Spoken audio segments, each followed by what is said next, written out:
Kokios galimybės Lietuvai pasprukti iš ES ir NATO ir nuo ko reiktų pradėti? Atsakau trumpai, nuo NATO mes dabar, jeigu mes pareiškiam savo valią, arba jeigu nauja vyriausybė ima ir pareiškia savo valią, po metų laiko galim nebebūti NATO nariais ir būti neutralūs. Ir pasakyti visiems mūsų kaimynam, mes neutralūs, mes nesukeliam jums jokios grėsmės, mes neturim savo teritorijoje užsienio kareivių, užsienio lėktuvų, užsienio karinių bazių, nieko. Mes taikūs žmonės ir norim bendrauti, ekonominius santykius vystyti. Tai galim padaryti per 1 metus, per 365 dienas legaliai pagal visus teisės aktus, pagal visus NATO reikalavimus, per 1 metus. Iš ES yra sudėtingesnis klausimas, nes pradžiai reikia nuspręsti ir nustatyti. Ten nepalyginamai sudėtingesnis, nes ten jau ekonominis klausimas, bet pradžiai reikia nuspręsti tai, kas yra dabar jau užvesta.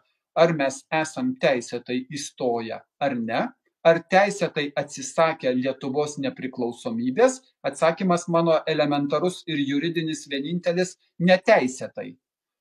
Juridinis, nes konstitucija yra tiesioginio taikymo dokumentas, tiesioginio taikymo aktas.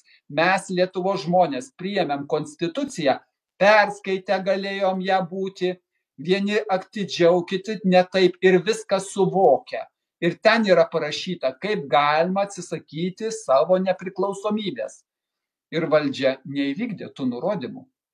Tai šitoj vietoj ir pareikalauti atsakomybės už valdžios, už tai, kad jinai neįvykdė, ko reikia, o tada sėsti ir tarti su ES, jeigu ji dar išliks ir jeigu šiuo metu ypač vokiečių jėgos yra, kad reikia naujai transformuoti ES, nes tos direktyvos ne tik Lietuvai, ne tik man, čia koktu nuo jų darosi ar ne, kai viską reguliuoja, bet ir kitų šalių žmonėms panašiai.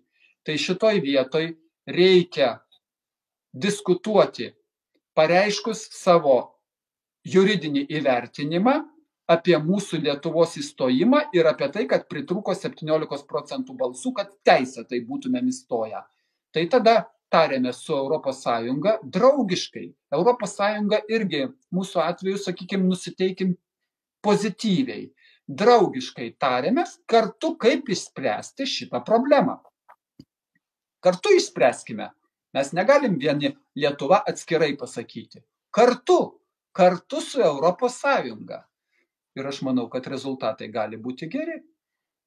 Anglai, United Kingdom, pasiekė savo, tik tai jie ten ilgai dėrėjosi, sudėtingai dėrėjosi.